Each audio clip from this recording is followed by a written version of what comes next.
चलिए अब बढ़ते हैं यूनिट 3 की तरफ। Other essentials of valid contract की, एक वैलिड कॉन्ट्रैक्ट की अदर एसेंशियल्स क्या है। सेक्शन 10 की कौन कौन सी एसेंशियल थी। पहली एसेंशियल थी एग्रीमेंट, वो हमने यूनिट 1 में अच्छे समझ लिया कि एग्रीमेंट क्या होता है, offer when accepted becomes an agreement. उसके बाद हमने पढ़ा था अदर एसेंशियल के अंदर पार्टी क्या होनी चाहिए, कॉम्पिटेंट होनी चाहिए, उनकी कंसेंट फ्री होनी चाहिए, और कंसिडरेशन लॉफुल होना चाहिए, ऑब्जेक्ट लॉफुल होना चाहिए, और एग्रीमेंट एक्सप्रेसली डिक्लेयर्ड वॉइड नहीं होना चाहिए। सेक्शन 24 से लेके सेक्शन 30 तक एंड सेक्शन 56 में। अब ये सारी चीजें जो अदर एसेंशियल्स है पहली एग्रीमेंट को छोड़ के, ये हम यूनिट 3 में पढ़ेंगे, इसलिए यूनिट 3 थोड़ी लेंदी भी रहती है बेटा। बट वही बात है, ऑब्वियस सी बात है, लेंदी है तो मार्क्स भी ज्यादा आएंगे। तो सबसे पहले हम आते हैं अदर एसेंशियल में, capacity of party. Capacity of party to do contract, कौन कौन सी पार्टी है जो कॉन्ट्रैक्ट करने के लिए कैपेबल होती है। सबसे पहली बात, ये मेजर होना चाहिए बाय एज। नंबर 2, ये साउंड माइंड का होना चाहिए, साउंड माइंड। और number 3, not disqualified by law, not disqualified by law, law ने उसे डिस्क्वालीफाई नहीं किया हुआ। तो बढ़ते हैं एक एक करके। सबसे पहले मेजर, यानी कि माइनर जो है वो कॉन्ट्रैक्ट नहीं कर सकता।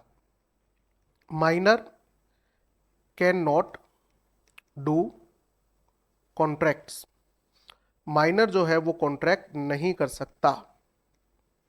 सही बात है सर, माइनर है, बच्चा है, कॉन्ट्रैक्ट कैसे करेगा। बट इसमें कुछ बातें ध्यान रखना। कॉन्ट्रैक्ट अगर माइनर के साथ किया है तो वो कॉन्ट्रैक्ट क्या होगा, वॉइड एब इनिशियो। माइनर के साथ किया हुआ कॉन्ट्रैक्ट वॉइड एब इनिशियो होगा। माइनर मेजर बन जाएगा तो उसके बाद भी रेटिफिकेशन नहीं कर सकता। रेटिफिकेशन का मतलब उस कॉन्ट्रैक्ट के लिए हाँ कर देना, बाद में हाँ कर देना, क्योंकि जो चीज वॉइड हो चुकी है उसको रेटिफाई नहीं किया जा सकता। Can not be ratified even after majority, can not be ratified after attaining majority, यानी कि जब ये मेजर हो जाएगा उसके बाद भी ये कॉन्ट्रैक्ट को हाँ नहीं कह सकता कि कॉन्ट्रैक्ट वॉइड हो चुका है। बेटा जो चीज वॉइड हो चुकी होती है उसके लिए बाद में भी हाँ नहीं कहा जा सकता। गार्जियन आर नॉट लाइबल, अगर माइनर ने कोई कॉन्ट्रैक्ट कर दिया है तो उसके लिए गार्जियन लाइबल नहीं हो सकते। बट ये ध्यान रखना, गार्जियन जो है वो माइनर के लिए कॉन्ट्रैक्ट कर सकते हैं। देखो माइनर कॉन्ट्रैक्ट करेगा तो वॉइड हो जाएगा, तो फिर माइनर के लिए कॉन्ट्रैक्ट कौन करेगा, guardian. Guardian can do contract for the benefits of minor, for minors benefit. For example, आपके माँ बाप आपके लिए बैंक में एफडी खुलवा सकते हैं, आपके माँ बाप आपके लिए किसी कंपनी के शेयर खरीद के रख सकते हैं, प्रॉपर्टी खरीद के रख सकते हैं जिसमें आपका फायदा हो। बट माँ बाप माइनर के नाम में लोन नहीं ले सकते कि हमारा बेटा बड़ा होके इसका कर्जा चुकाएगा। नहीं बेटा, ऐसा नहीं करना है, ठीक है ना। उसके बाद अगर माइनर ने कोई कॉन्ट्रैक्ट कर भी लिया है तो वो माइनर जो है वो कोर्ट में इसका प्लीड ले सकता है। Minor can plead minority. Plea लेना मतलब एक्सक्यूज लेना कि मैंने जब ये कॉन्ट्रैक्ट किया था तब मैं माइनर था। Can plead minority in court. तो sir rule of estoppel apply नहीं होगा माइनर के खिलाफ, नहीं, रूल ऑफ एस्टोपल कभी भी माइनर के खिलाफ ऑपरेट नहीं होता। मतलब माइनर ने अगर झूठ भी बोला है ना कि मैं मेजर हूं, और उसके बाद वो उसने कॉन्ट्रैक्ट किया है और थर्ड और सामने वाली पार्टी ने उसकी बात पर भरोसा भी कर लिया है, तो भी वो माइनर को लाइबल नहीं कर सकता।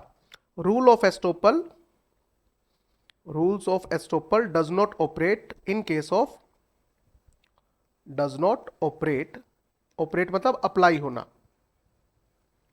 In case of minor. तो अगर माइनर मेजॉरिटी का झूठ बोल के भी कॉन्ट्रैक्ट कर लेता है तो भी वो वैलिड नहीं बनता। उसके बाद minor is not bound for specific performance, क्योंकि कॉन्ट्रैक्ट वॉइड है बेटा। माइनर कैन नॉट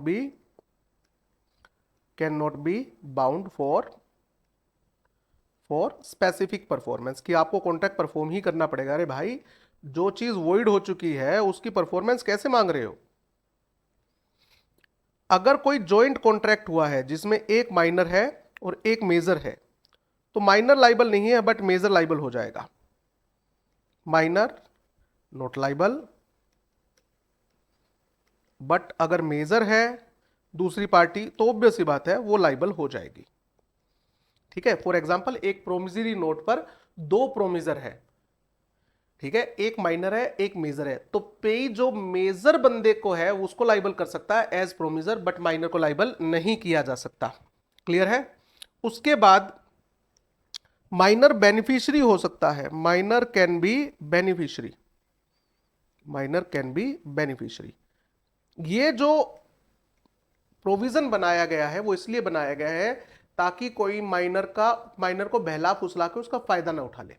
बट अगर कोई कॉन्ट्रैक्ट ऐसा है जिससे माइनर का फायदा हो रहा है, example partnership, partnership in profit, ये तो पढ़ा ही है ना पार्टनरशिप एक्ट में, तो ये अलाउड है, माइनर बेनिफिशियरी हो सकता है।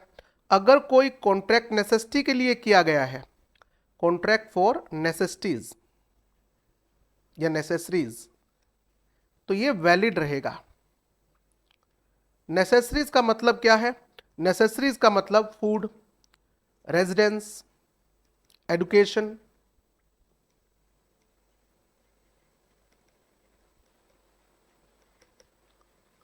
कपड़े एटसेट्रा। कोई चीज नेसेसिटी में है या नहीं है डिपेंड ऑन सोशल स्टेटस।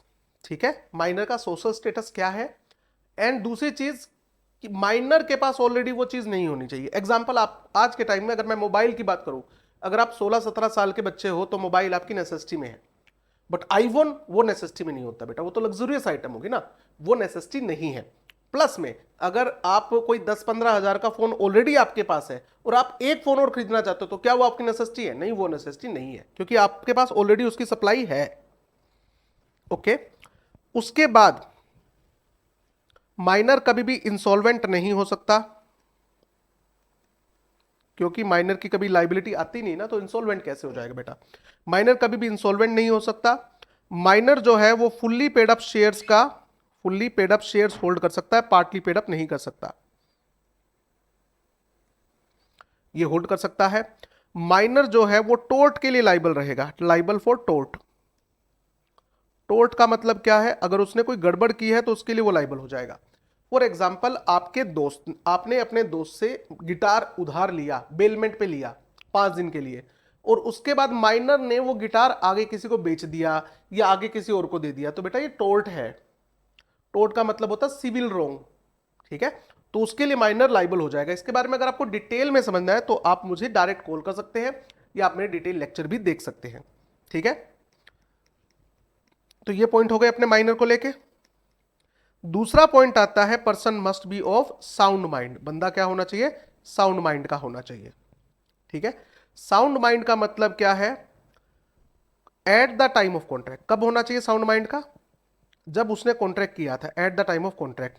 ये बातें ध्यान रखना। कोई बंदा जो मैड है, इंसेन है, पागल है मतलब दिमाग ठिकाने पे नहीं है, ड्रंक है, अगर वो ड्रंक है, मेडिकली अनफिट है मतलब बहुत तेज फीवर है जिसकी वजह से उसका दिमाग ही काम नहीं कर रहा है, मेडिकली अनफिट है एटसेट्रा, तो ये कॉन्ट्रैक्ट नहीं कर सकते जब तक ये इस सिचुएशन में है। जैसे ही इस सिचुएशन से बाहर आएंगे, मान लीजिए पागल बंदा ठीक हो गया, ड्रंक बंदा है, कभी तो नशा उतरेगा ना बेटा। ठीक है, तो एटसेट्रा, इनके उसके बाद वो कॉन्ट्रैक्ट कर सकता है, नहीं तो नहीं कर सकता। थर्ड पॉइंट अपना आया, नॉट डिस्क्वालिफाइड बाय लॉ। ऐसे कौन से पर्सन है जो डिस्क्वालिफाइड बाय लॉ है?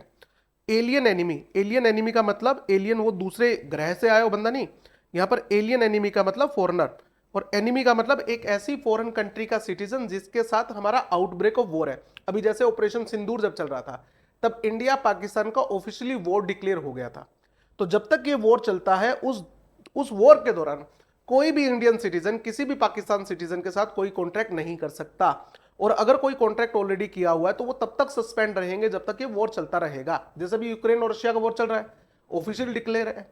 इजराइल और गाजा के अंदर यानी कि फिलिस्तीन का वॉर चल रहा है, ऑफिशियली डिक्लेयर्ड है, तो उनके सिटीजन आपस में कोई कॉन्ट्रैक्ट नहीं कर सकते। कोई भी company ultra wire act of MOA नहीं कर सकती, ये पढ़ा था ना हमने कंपनी एक्ट में, अल्ट्रा वायर एक्ट है तो ये वैलिड नहीं है, लोग उसे डिस्क्वालीफाई करता है कि आप अपने MOA से बाहर जाकर कॉन्ट्रैक्ट नहीं कर सकते। कन्विक्ट अगर आप जेल यात्रा कर रहे हो, कन्विक्टेड पर्सन हो, गुनेगार हो, तो आप कोई भी नया कॉन्ट्रैक्ट नहीं कर सकते। और सर ऑलरेडी जो कॉन्ट्रैक्ट कर रखे हैं वो सस्पेंड हो जाएंगे जब तक जेल में बैठे रहोगे, क्योंकि बेटा जेल में बैठे हो तो कॉन्ट्रैक्ट परफॉर्म कैसे करोगे, है ना।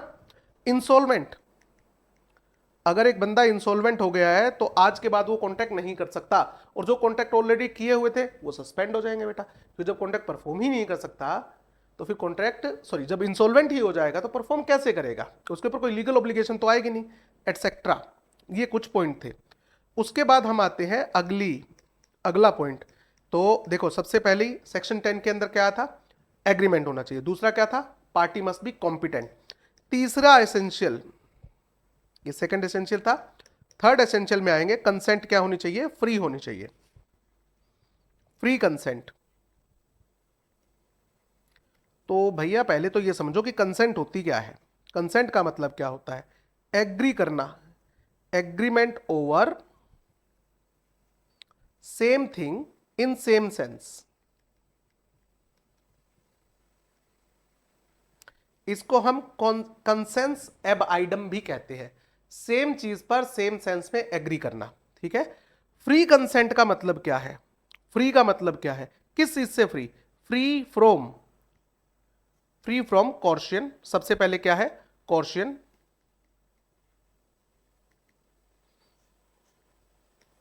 सेकेंड चीज जो आती है वो आती है अनड्यू इन्फ्लुएंस। थर्ड चीज जो आएगी वो आता है फ्रॉड। फोर्थ जो चीज है वो है मिस रिप्रेजेंटेशन।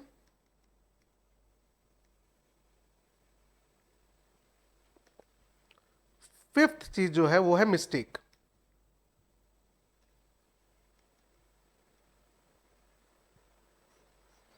तो आपकी कंसेंट जो है वो इन 4-5 चीजों से फ्री होनी चाहिए। कोर्शन का मतलब क्या है, कोई काम ऐसा करना, कमिट करना, या थ्रेट टू कमिट करना, धमकी देना, थ्रेट टू कमिट। कोई ऐसा काम करना या करने की धमकी देना जो फॉरबिडन है, any act forbidden bye IPC, forbidden bye IPC. IPC बोले तो इंडियन पीनल कोड, ठीक है, ध्यान रखना। इसके साथ ही प्लस कोई भी आप ऐसा काम करते हो जिसमें अनलॉफुली आप डिटेंशन कर रहे हो, डिटेंशन ऑफ प्रॉपर्टी, किसी की प्रॉपर्टी को अनलॉफुल डिटेन करना या डिटेन करने की धमकी देना, या फिर ये सब काम क्यों किया जा रहा है बताओ, किसी को धमकी देना, किसी को मारने की धमकी देना, किस लिए, ताकि सामने वाला बंदा मेरे साथ कॉन्ट्रैक्ट कर ले। क्यों किया जा रहा है, विद एन इंटेंशन, ताकि आप with an intention of getting, ताकि सामने वाला बंदा क्या दे दे, अपनी कंसेंट दे दे। मतलब वो कंसेंट देना नहीं चाहता, बट आप उसे क्यों धमका रहे हो, आप क्यों उसके साथ गलत काम कर रहे हो, ताकि सामने वाला बंदा आपको कंसेंट दे दे और वो कॉन्ट्रैक्ट कर ले। तो बेटा इसे कोर्शन कहा जाता है। दूसरा आता है अनड्यू इन्फ्लुएंस। अनड्यू इन्फ्लुएंस में पार्टीज जो हैं वो आपस में रिलेशनशिप में है, पार्टीज आर इन रिलेशन। ये रिलेशन डॉक्टर पेशेंट का हो सकता है, फादर सन का हो सकता है, हस्बैंड वाइफ का हो सकता है, भाई बहन का हो सकता है, गुरु डिवोटी का हो सकता है, टीचर स्टूडेंट का हो सकता है। इसमें से एक पार्टी डोमिनेंट पोजीशन पे है, डोमिनेंट पार्टी जिसकी चलती है। एब्यूजेस, एब्यूज करना मतलब मिसयूज करना, एब्यूजेस हिज डोमिनेंस, उसने अपनी डोमिनेंट पोजीशन का मिसयूज किया। ओवर, किसके ऊपर, ओवर वीकर पार्टी, जो पार्टी वीक है। किस लिए, फॉर अनफेयर एडवांटेज, ताकि डोमिनेंट पार्टी को अनफेयर एडवांटेज मिल सके, यानी कि वो वीकर पार्टी की कंसेंट ले सके। क्लियर है, तो इसे क्या बोलते हैं, अनड्यू इन्फ्लुएंस। तो टीचर जो है वो स्टूडेंट को क्या कर रहा है, वो लालच दे रहा है या उसको कह रहा है कि तुम अपनी बाइक, स्पोर्ट्स बाइक जो 10 लाख की है वो मुझे 2 लाख रुपए में दे दो, मैं तुम्हारे एग्जाम में अच्छे नंबर लगा दूंगा। डॉक्टर जो है वो पेशेंट के घर वालों को कहता है कि मैं इसका इलाज कर दूंगा बट मुझे ज्यादा पैसे चाहिए। तो बेटा किसी की जान बचाने के लिए बंदा हाँ ही करेगा ना, तो आप फायदा उठा रहे हो सामने वाली पार्टी का, तो ऐसा नहीं करना। फ्रॉड का मतलब क्या होता है, जब हम इंटेंशनल ये वर्ड बड़ा इंपॉर्टेंट है। जब हम इंटेंशनली क्या करें, जब हम इंटेंशनली एक ऐसा काम, इंटेंशनल डिसीविंग, मेकिंग, यहां पर लिखता हूं मेकिंग फॉल्स सजेशन, आप इंटेंशनली क्या कर रहे हो, फॉल्स सजेशन दे रहे हो फैक्ट की, सजेशन ऑफ फैक्ट, किसी बात की फॉल्स सजेशन दे रहे हो, गलत है बेटा, ताकि सामने वाला बंदा कॉन्ट्रैक्ट कर ले आपके साथ। इंटेंशनल कंसीलमेंट ऑफ, यानी कि इसको हम एक्टिव कंसीलमेंट ऑफ फैक्ट भी बोलते हैं, कंसीलमेंट ऑफ मटेरियल फैक्ट, कोई इंपॉर्टेंट बात है और वो आप जानबूझ के छुपा रहे हो, ठीक है, तो ये भी फ्रॉड की डेफिनेशन में आएगा।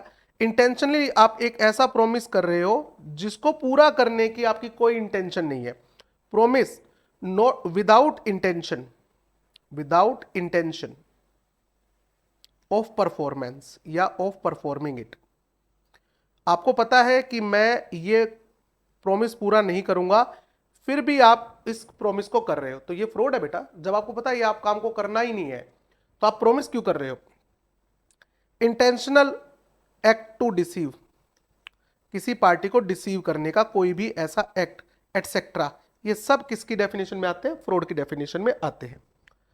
मिस रिप्रेजेंटेशन में और फ्रॉड में एक ही फर्क है, यहां पर नो इंटेंशन, कोई इंटेंशन नहीं है पार्टी की, बट आपने सामने वाली पार्टी को क्या किया, कोई पॉजिटिव असर्शन दे दी है, पॉजिटिव असर्शन ऑफ फैक्ट, जिसमें सामने वाली पार्टी डिसीव भरोसा कर लेती है और डिसीव हो जाती है, बट आपकी इंटेंशन नहीं थी। फॉर एग्जाम्पल, आप अपनी सेकेंड हैंड बाइक किसी दोस्त को बेच रहे हो, आपका दोस्त पूछता है इसका इंजन कैसा है, और आपने कहा इसका इंजन बहुत अच्छी क्वालिटी में है, आपके दोस्त ने वो बाइक खरीद लिया आपकी बात पर भरोसा करते हुए। अगले दिन पता लगता है वो इंजन जब चेक करवाने जाता है कि इसका इंजन जो है, उसका इंजन खराब है, उसमें कोई पार्ट था वो खराब हो चुका है या खराब होने वाला है। तो यहां पर आपके दोस्त को भी नहीं पता था ना कि बाइक का इंजन जो है मल फंक्शनिंग कर रहा है, खराब फंक्शन कर रहा है, तो उसने आपके सामने एक पॉजिटिव असर्शन दी, बट उसकी इंटेंशन आपको डिसीव करने की नहीं थी। इंटेंशन डिसीव करने की थी या नहीं थी, बेटा कोर्ट में प्रूव करना पड़ेगा। अगर पार्टी ने कोर्ट में प्रूव कर दिया कि उसकी इंटेंशन थी तो ये फ्रॉड में आ जाएगा, नहीं तो मिस रिप्रेजेंटेशन में आएगा, ठीक है। उसके बाद में ब्रीच ऑफ ड्यूटी, एक पर्सन ने ब्रीच ऑफ ड्यूटी की है, उसका कोई काम करने की ड्यूटी थी, उसने ड्यूटी कर दिया बट कोई इंटेंशन नहीं थी, breach of duty without intention, कि हाँ मुझे काम करना था बट मुझे ध्यान नहीं रहा ये काम करना, ठीक है।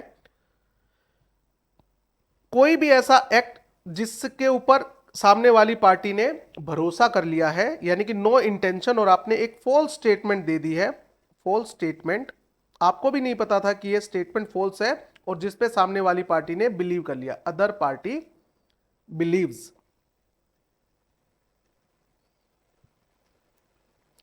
ऑन सच फॉल्स स्टेटमेंट, ठीक है। तो ये सारे केसेस मिस रिप्रेजेंटेशन के हैं। मिस्टेक का मतलब होता है एर्नियस बिलीफ, यानी कि हमें लगा, हमने बोला नहीं, हमें लगा, ठीक है, एर्नियस बिलीफ, जिससे मिसअंडरस्टैंडिंग क्रिएट हो रही है, creating misunderstanding.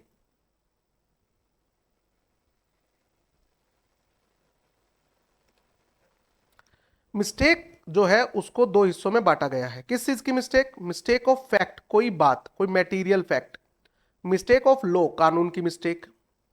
Mistake of law को फर्दर दो हिस्सों में बांट दिया बेटा, mistake of Indian law.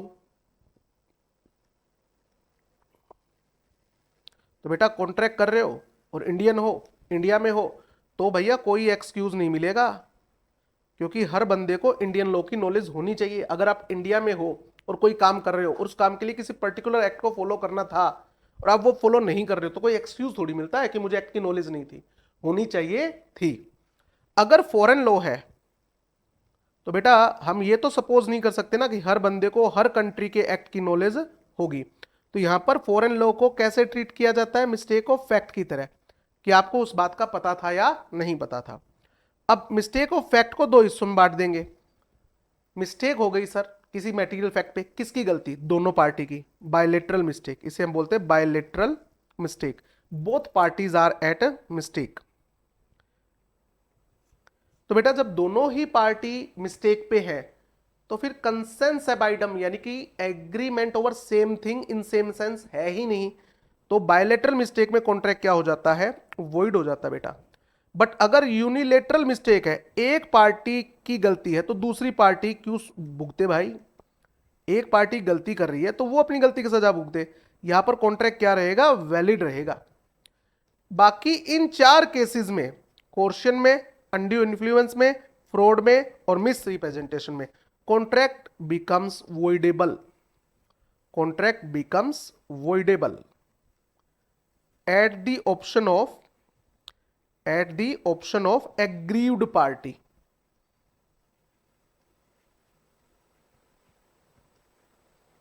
But mistake के केस में कॉन्ट्रैक्ट वॉइडेबल नहीं होता, या तो ये वॉइड होगा या ये वैलिड होगा, डिपेंड यूनिलेटरल मिस्टेक है या बायलेटरल मिस्टेक है। इसके बाद यहां पर एक बहुत इंपॉर्टेंट क्वेश्चन आता है फ्रॉड को लेके, यहां पर मैं इसको हाईलाइट कर देता हूं, फ्रॉड वाले पोर्शन को। यहां पर फ्रॉड को लेके एक इंपॉर्टेंट क्वेश्चन डिस्कस कर लेते हैं, स्टार लगाया मैंने, और यहां पर फ्रॉड के बारे में हम इस इंपॉर्टेंट पॉइंट को डिस्कस कर लेते हैं। फ्रॉड के बारे में, साइलेंस जो है, चुप रहना जो है, वो फ्रॉड नहीं होता। Silence is not fraud. अगर मैं चुप हूं तो ये फ्रॉड नहीं होता। यानी कि जनरली कौन सा रूल अप्लाई होता है बेटा, सेल ऑफ गुड एक्ट में पढ़ा था ना, generally caveat emptor is applied, caveat emptor, let the buyer beware, let the other party beware, दूसरी पार्टी सावधान रहे। अगर मैं आपके साथ कॉन्ट्रैक्ट कर रहा हूं तो आपका भी तो दिमाग है, आपकी भी तो आंखें हैं, आप अपनी आंखें खुली रखो, दिमाग आप अपना एक्टिव रखो, आप देखो जो कॉन्ट्रैक्ट मैं आपके साथ कर रहा हूं उसमें कुछ गड़बड़ तो नहीं है। यानी कि नो नीड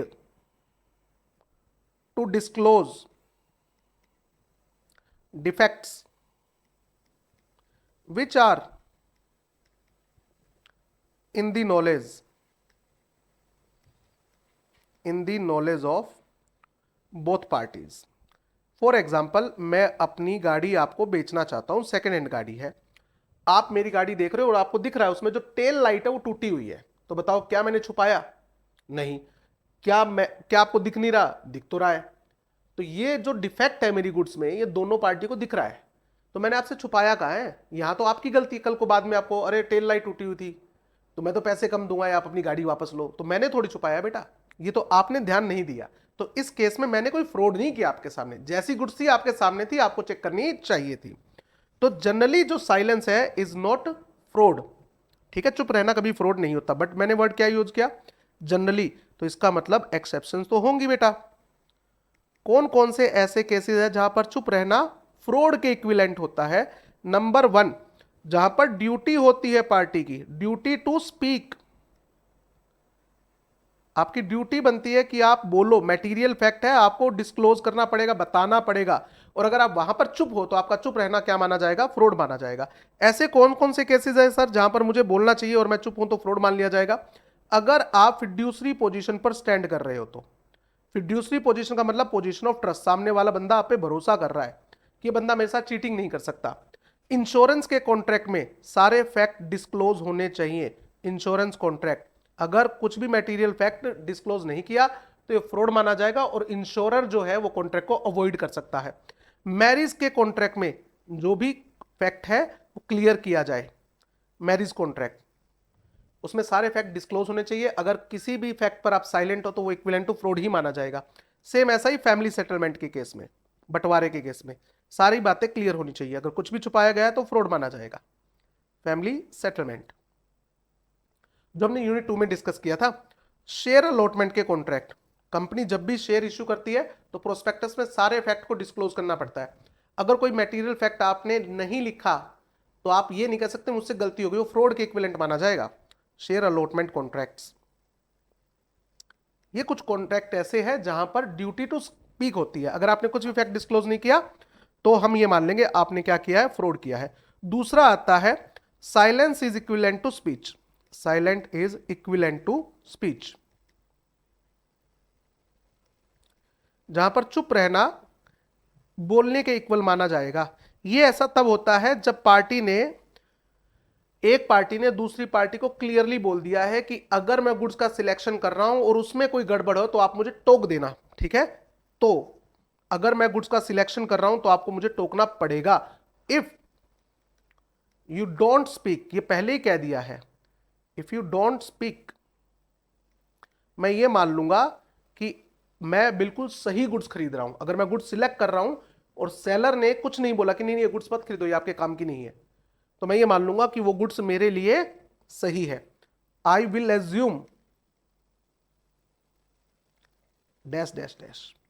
अगर आपने कुछ नहीं बोला तो मैं एज्यूम कर लूंगा कि गुड्स मेरे लिए ठीक है या ये सर्विस मेरे लिए ठीक है, एटसेट्रा। तो यहां पर ड्यूटी बन जाती है सामने वाले बंदे की कि वो बोले, या इक्विवेलेंट टू स्पीच माना जाएगा।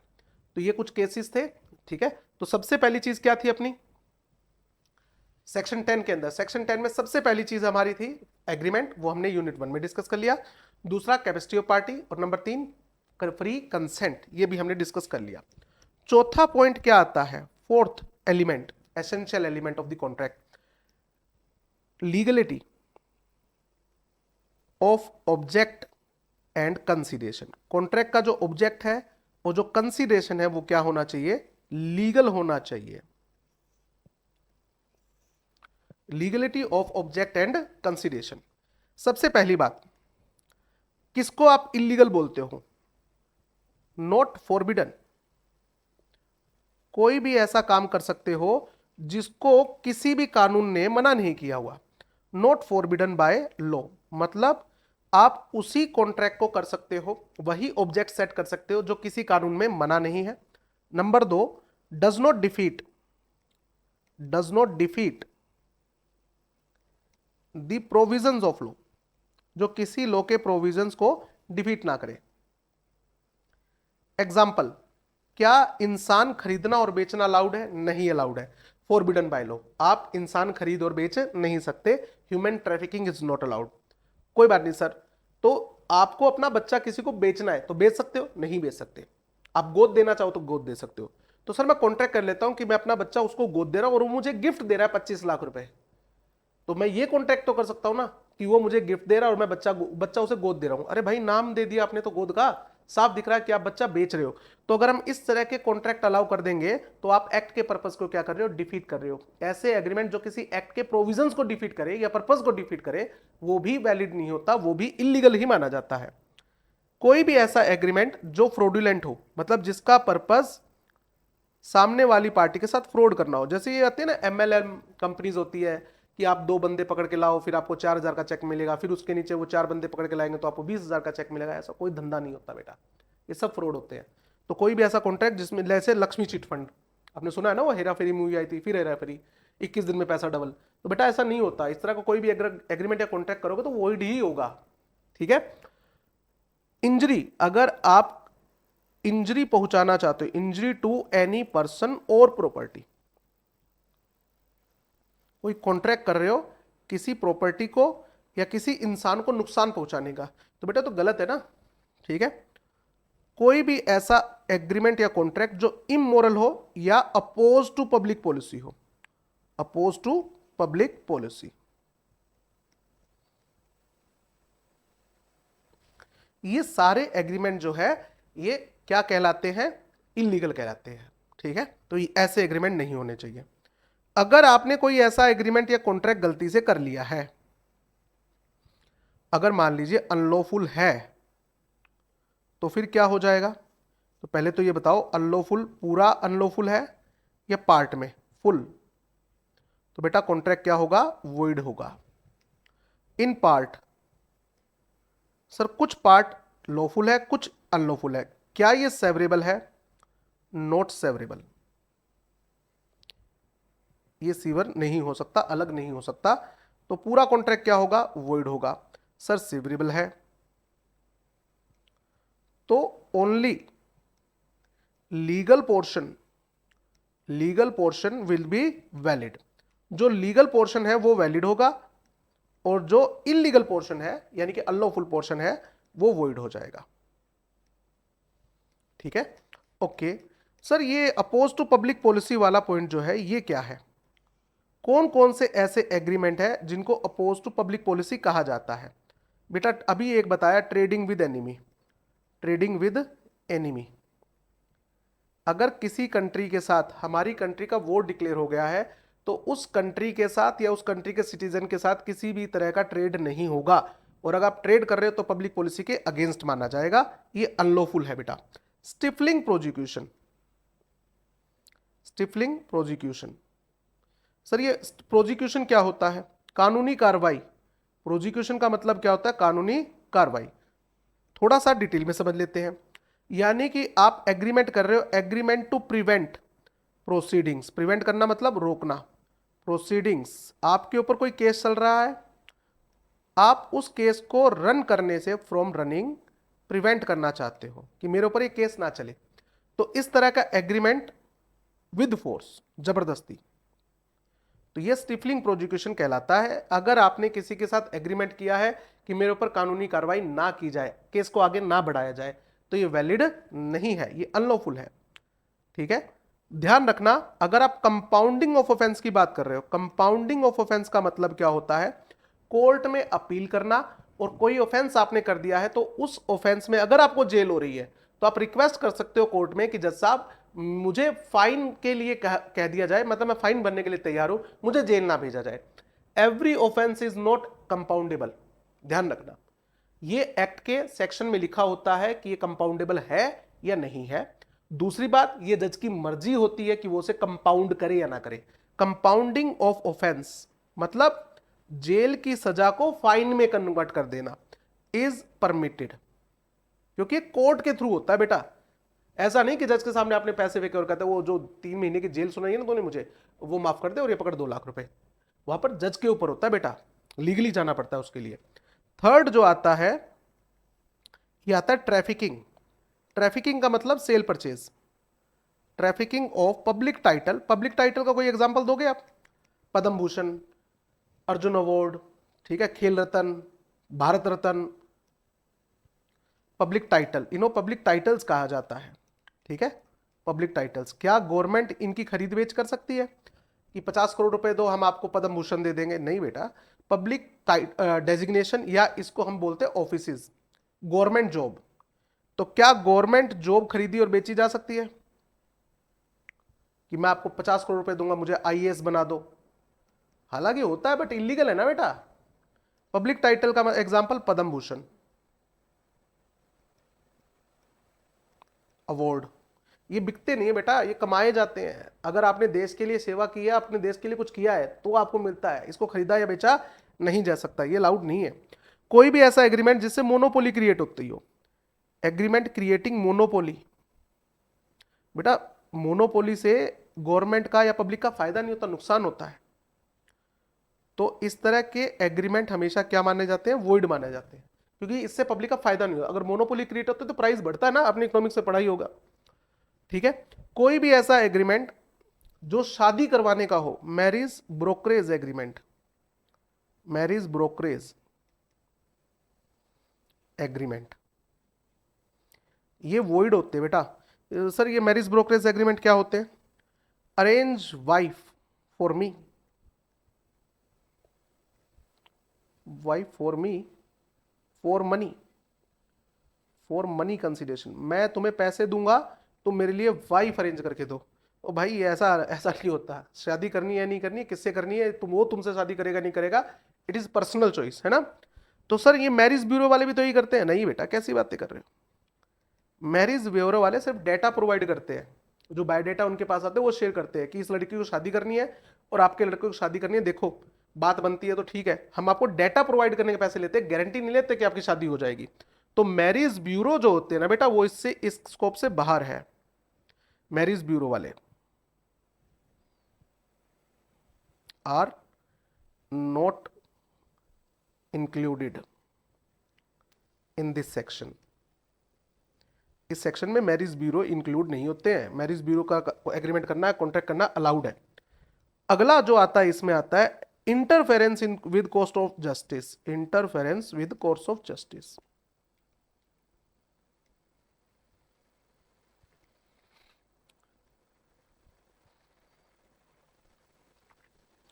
बेटा हर बंदे का राइट है, राइट टू गेट जस्टिस। कोई किसी भी एग्रीमेंट में अगर तुम ये लिख दोगे कि कल को तुम अगर मेरे से सेटिस्फाई नहीं हुए, मेरे कॉन्ट्रैक्ट, मेरे प्रोडक्ट से सेटिस्फाई नहीं हुए, तो आप केस नहीं कर सकते। क्यों नहीं कर सकता भाई? It is my fundamental right. वो कोई भी एग्रीमेंट किसी भी सिटीजन ऑफ इंडिया के फंडामेंटल राइट को डिप्राइव नहीं कर सकता। तो अगर मैंने ये आपके साथ कॉन्ट्रैक्ट कर लिया कि आप मुझसे पढ़ो, और अगर आप सेटिस्फाई नहीं होते हो मुझसे पढ़ने के बाद, तो आप मेरे ऊपर केस नहीं कर सकते। अरे भाई मैं कौन होता हूं ऐसा लिखने वाला? तो ये अलाउड नहीं है। तो इसका एग्जाम्पल क्या लोगे आप? जैसे कि जज को ब्राइब देना। जज को आप क्या दे रहे हो? ब्राइब दे रहे हो कि फैसला मेरे फेवर में आना चाहिए। तो क्या ये ब्राइब का एग्रीमेंट अलाउ कर दें कि हमारे बीच में कॉन्ट्रैक्ट हुआ है, जज की फैसला मेरे फेवर में सुनाएगा? विटनेस को आप पैसा दे रहे हो, कोई आई विटनेस है, witness not to present in court, कि तुझे कोर्ट में प्रेजेंट नहीं होना। अगर विटनेस जो है कोर्ट में प्रेजेंट नहीं होगा तो सामने वाली पार्टी केस हार जाएगी ना। Witness not to present in court, इसके लिए आप क्या दे रहे हो? पैसा दे रहे हो। तो भाई ये अलाउड नहीं है। ये एग्रीमेंट जो है interference with course of justice है। ठीक है। उसके बाद आपका आता है interest against obligation. Interest against obligation. अब मान लीजिए आप कोई घर बना रहे हो और उसका नक्शा प्रॉपर नहीं है, तो देखो ये डिस्ट्रिक्ट टाउन प्लानिंग और म्यूनिसिपल कॉरपोरेशन, हुड्डा, पंजाब में पुड्डा एटसेट्रा, ये जो अथॉरिटी होती है उनकी ड्यूटी बनती है कि ऐसी कोई बिल्डिंग अगर बनी हुई है जो नक्शे के अकॉर्डिंग नहीं है, इलीगल है, तो उसको तोड़े। पहली बात तो उसका नक्शा पास ना करे या उसको तोड़ दे। बट मान लीजिए कोई ऑफिसर कहता है कि तुम एक काम करो, तो मुझे 5 लाख रुपए दे दो। अच्छा अच्छा, मतलब ब्राइब? हाँ, मैं तुम्हारा नक्शा पास कर दूंगा, ब्राइब देना। तो बेटा ये तो गलत हो जाएगा ना। ये एग्रीमेंट वैलिड नहीं है कि मैंने उसे 5 लाख रुपए दिए थे, वो मेरा नक्शा पास क्यों नहीं कर रहा। तो कोर्ट में जाके थोड़ी एनफोर्स करवा लोगे तुम उसको बेटा। ठीक है। उसके बाद में आता है maintenance and champerty agreement. Maintenance and champerty agreement.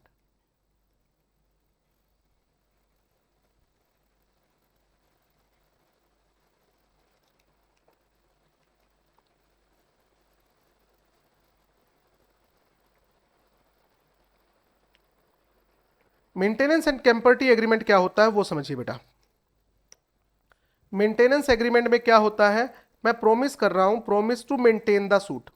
Promise to maintain the suit, maintain करना मतलब पैसे मैं दूंगा। हाँ, तो क्या दिक्कत है? जस्ट टू अनोए, जस्ट टू अनोए, अनोए करना मतलब परेशान करना अदर पर्सन, कि आप अपने दोस्त को कह रहे हो कि तुम दूसरे पर्सन पे केस कर दो, पैसे मैं दूंगा। अरे भाई क्यों धक्के काम की काम कर रहे हो यार, काम धंधा कर लो अपना। ठीक है। यानी कि अनोए, दूसरी पार्टी को अनोए करने के लिए आप एग्रीमेंट कर रहे हो, यानी कि पैसा मैं दे दूंगा, तुम केस कर दो। नो इंटरेस्ट, आपका कोई इंटरेस्ट नहीं है। No interest in such suit, इस लीगल सूट में आपका कोई इंटरेस्ट नहीं है, कोई बेनिफिट नहीं है। जस्ट सामने वाली पार्टी को परेशान करने के लिए आप एक बंदे को कह रहे हो कि तुम उस पर केस कर दो, मैं पैसा दूंगा। ये अलाउड नहीं है।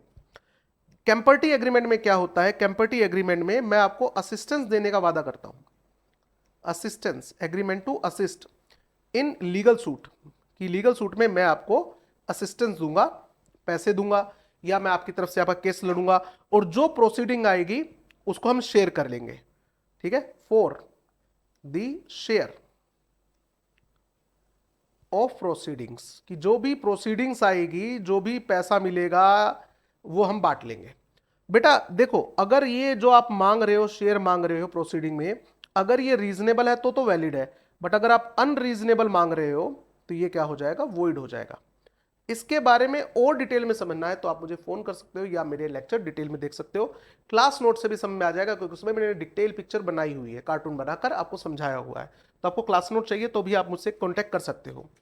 अब हम आगे बढ़ते हैं। लास्ट पॉइंट देखो, सेक्शन 10 में क्या लिखा हुआ था? एसेंशियल ऑफ वैलिड एग्रीमेंट में सबसे पहला एग्रीमेंट, एसेंशियल एलिमेंट क्या था? एग्रीमेंट यूनिट 1 में डिस्कस हो चुका है। दूसरा, कंसेंट पार्टी कॉम्पिटेंट होनी चाहिए, इस यूनिट में डिस्कस कर चुके सबसे पहला पॉइंट।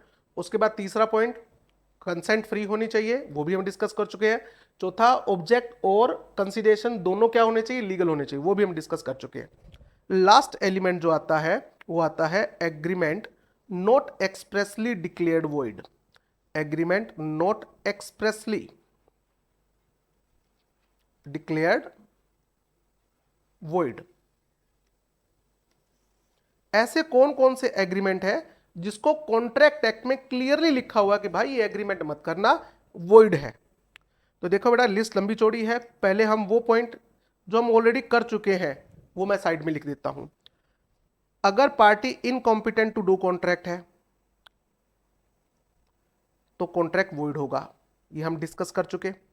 उसके बाद अगर बायलेटरल मिस्टेक है तो कॉन्ट्रैक्ट वॉइड होगा, ये भी हम कर चुके। उसके बाद थर्ड पॉइंट, अगर ऑब्जेक्ट अनलॉफुल है फुल या पार्ट तो कॉन्ट्रैक्ट क्या होगा, वॉइड होगा, ये भी हमने डिस्कस कर लिया है। उसके बाद हमने डिस्कस किया विदाउट कंसीडरेशन, अगर किसी कॉन्ट्रैक्ट में कंसीडरेशन नहीं है तो कॉन्ट्रैक्ट क्या होगा, वॉइड होगा। हालांकि उसकी कुछ एक्सेप्शंस है बट हम तो जनरल रूल की बात कर रहे हैं। कोई भी ऐसा एग्रीमेंट जिसके अंदर अनसर्टेनिटीज हो, टर्म एंड कंडीशन क्लियर ना हो, अनसर्टेनिटी ऑफ मीनिंग जिसमें टर्म एंड कंडीशन क्लियर ना हो, ये हमने यूनिट 1 में डिस्कस किया था। ठीक है, कोई भी ऐसा एग्रीमेंट जो इम्पॉसिबल हो टू डू, ये सारी बातें हम ऑलरेडी डिस्कस कर चुके हैं। इसके अलावा कौन कौन सी ऐसी बातें हैं जो अभी हमें डिस्कस करनी है। एग्रीमेंट एक्सप्रेसली डिक्लेयर्ड वॉइड, तो सबसे पहला आता है agreement in restraint of marriage. Agreement in restraint, what is the meaning of restraint, रोकना, प्रिवेंट करना। इन रिस्ट्रेंट ऑफ मैरिज, तो बेटा अगर माइनर की शादी रुकवानी है और उसके लिए कोई कॉन्ट्रैक्ट कर रहे हो तो वैलिड है।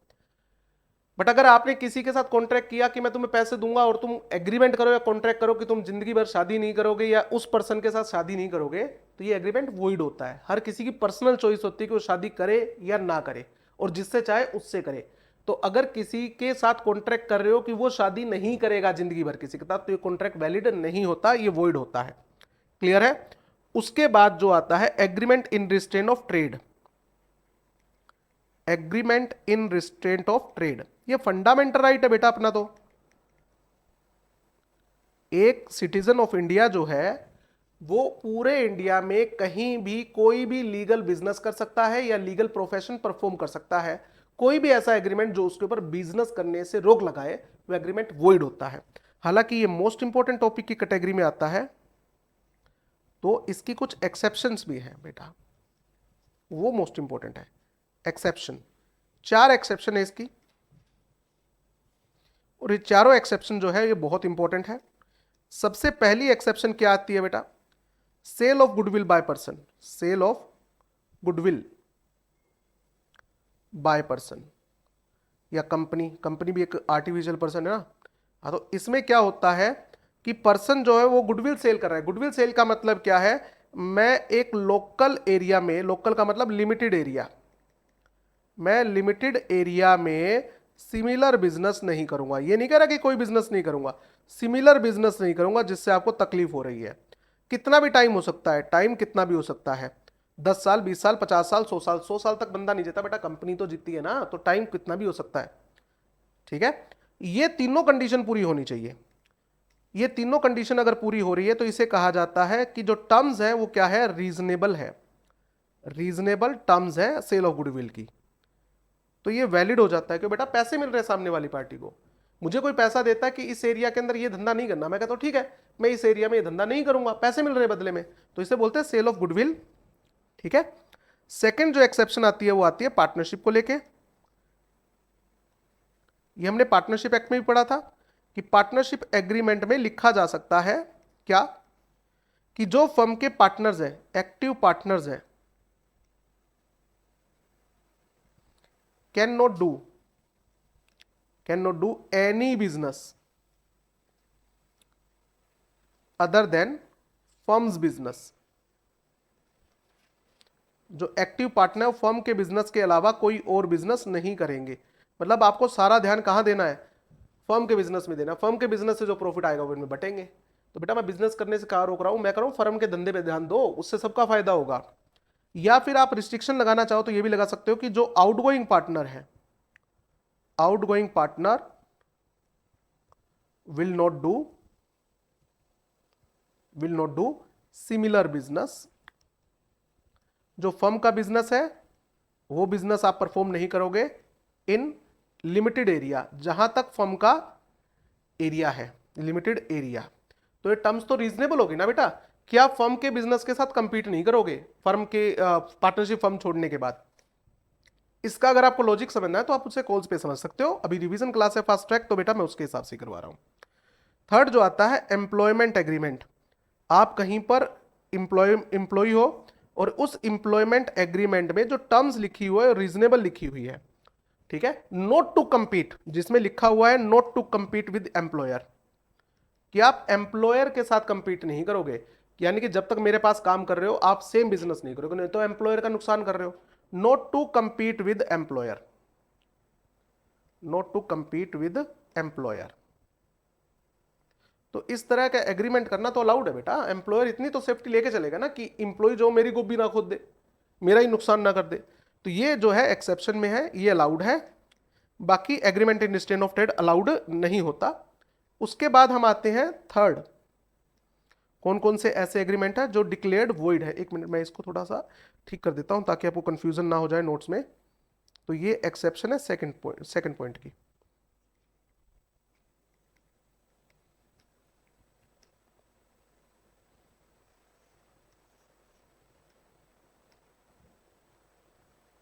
सेकंड पॉइंट की एक्सेप्शन थी बेटा ये। अब हम बढ़ते थर्ड पॉइंट की तरफ। पहला पॉइंट क्या था, agreement in state of marriage valid नहीं है, agreement in state of trade valid नहीं है। उसके बाद हम बढ़ते हैं आगे थर्ड पॉइंट पे, agreement in state of legal proceeding. Agreement in restraint of legal proceeding, आप मेरे ऊपर कोई कानूनी कार्रवाई नहीं करोगे। अरे भाई कैसे नहीं करूंगा, फंडामेंटल राइट है, राइट टू गेट जस्टिस। तो अगर मैंने आपके साथ एग्रीमेंट किया है कि आप मुझे इतनी फीस दोगे और सिलेबस खत्म करने के बाद आप मेरे ऊपर कभी केस नहीं कर सकते अगर आपको लगता है मैंने गलत पढ़ाया या सही अच्छा नहीं पढ़ाया, तो ये एग्रीमेंट वैलिड नहीं है बेटा। ये तो आपका फंडामेंटल राइट है। अगर आपको लगता है गौरव सर ने अच्छा नहीं पढ़ाया तो आप मेरे ऊपर केस कर सकते हो बेटा, बिल्कुल केस कर सकते हो। हालांकि इस ध्यान रखना, agreement on restrain of trade absolute नहीं हो सकता। एब्सोल्यूट मतलब केस ही नहीं कर सकते, बट अगर एब्सोल्यूट ना हो तो कंडीशनल तो हो सकता है ना। कंडीशनल मतलब फॉर एग्जांपल आर्बिट्रेशन में जाएंगे, कोर्ट में नहीं जाएंगे, पहले कहां जाएंगे, आर्बिट्रेशन। आर्बिट्रेशन में जाना मतलब पंचायत में जाना एक तरीके से। बेटा कोर्ट का रास्ता टाइम कंज्यूमिंग होता है, टेक्निकल होता है और पैसे भी ज्यादा लगते हैं। तो मैंने कहा कि अगर आपको मुझसे कोई शिकायत है तो पहले हम कहां जाएंगे, आर्बिट्रेशन में जाएंगे। तो इसका मतलब ये नहीं तुम कोर्ट में नहीं जा सकते, अगर तुम्हें आर्बिट्रेशन का फैसला मंजूर नहीं है तो कोर्ट में तो उसके बाद भी जा सकते हो। तो मैं आपको एब्सोल्युटली रोक कह रहा हूं, मैं तो आपको ये एक रूट दिखा रहा हूं कि कोर्ट में जाने से पहले आर्बिट्रेशन में चल पड़ते भाई। अगर वहां से भी बात नहीं बनती है तो फिर कोर्ट में तो कभी भी जा सकते हो। तो ये अलाउड है बेटा, कंडीशनल रिस्ट्रेन अलाउड है, एब्सोल्यूट अलाउड नहीं है। तो agreement in restrain of trade भी हो गया, agreement in restrain of marriage भी हो गया और agreement in restrain of legal proceeding भी अपना कंप्लीट हो गया। उसके बाद लास्ट जो आता है वो आता है वेजरिंग। ये भी इंपॉर्टेंट है, वेजरिंग। वेजरिंग क्या होता है, एन एग्रीमेंट। वेजरिंग में एक एग्रीमेंट होता है टू पे मनी, पैसा, और money worth. For example gold, car, कुछ भी, मनी वर्थ। जुआ है बेटा basically. On the determination of, on the determination, determination मतलब फाइनल होना, of future uncertain event. Future की एक इवेंट है जो कि अनसर्टेन है, पता नहीं क्या होगा, अनसर्टेन इवेंट। तो इसे कहा जाता है वेजरिंग एग्रीमेंट। ये एक गेम है बेटा, game of win and lose, game of win and lose. एक पार्टी जीतेगी एक पार्टी हारेगी। ये जो फ्यूचर अनसर्टेन इवेंट है ना बेटा, ये किसी के कंट्रोल में नहीं है। No control of party, no control of party, किसी भी पार्टी का कोई कंट्रोल नहीं है कि मैं चाहूंगा तो ये होगा, नहीं तो नहीं होगा। ऐसा कुछ नहीं है, हो भी सकता है और नहीं भी हो सकता है। मतलब जैसे फॉर एग्जांपल शर्त लगाओ आज बारिश होगी, बारिश हुई तो तुम मुझे 10,000 रुपए देना, नहीं तो मैं तुम्हें 10,000 रुपए दूंगा। तो बारिश होने या ना होने पे किसी भी पार्टी का कंट्रोल नहीं है, ठीक है। यानी कि it is a game of chance, game of chance, probability जिसको अपन बोलते हैं। तो कोई भी जीत सकता है, कोई भी हार सकता है। No interest, no interest in event, किसी भी पार्टी का इवेंट में कोई इंटरेस्ट नहीं है। किस चीज में इंटरेस्ट है? वो जो इनाम की अमाउंट आपने रखी है ना, उसमें इंटरेस्ट है। इवेंट में किसी भी पार्टी का कोई इंटरेस्ट नहीं है। सर ऐसी कौन कौन सी ट्रांजैक्शन है जिनको वेजरिंग कहा जाता है? Transactions which are considered wagering, which are considered as wager।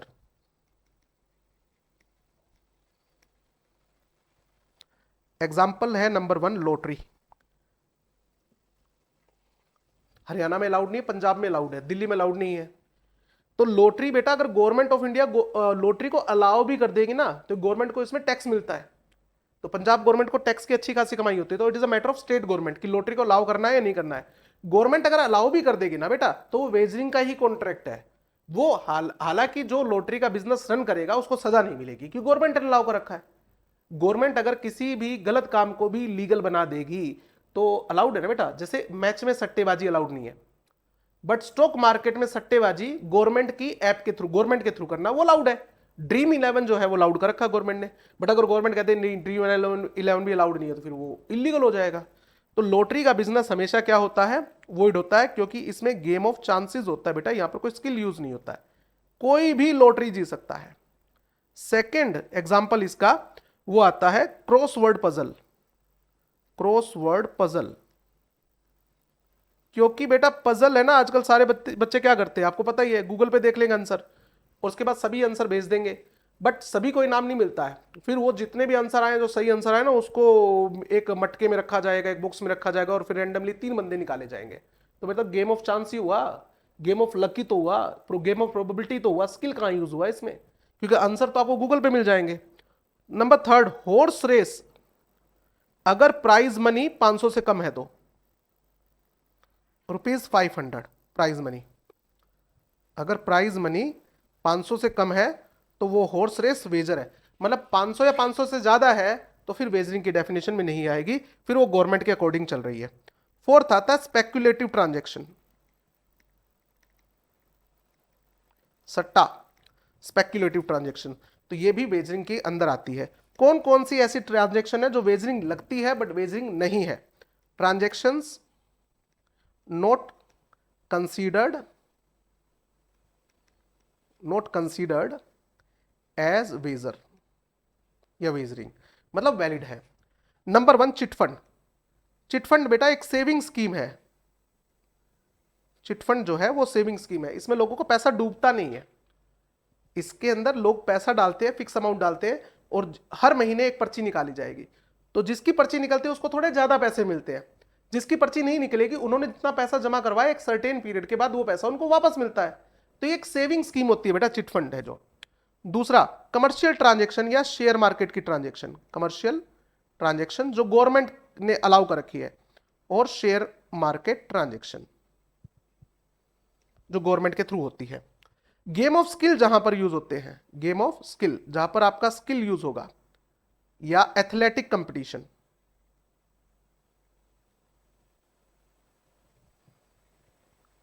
जैसे रेस होती है बेटा, हॉर्स रेस नहीं, आपकी रेस है। ओलंपिक होते हैं, उसमें क्या होता है, आप एथलेटिक्स जाते हैं, बॉक्सिंग का मैच है, क्रिकेट का टूर्नामेंट है, तो वहां पर जो अच्छा स्किल दिखाएगा वो टीम जीतती है बेटा। तो ये गेम ऑफ चांसेस नहीं है, गेम ऑफ स्किल है। ठीक है।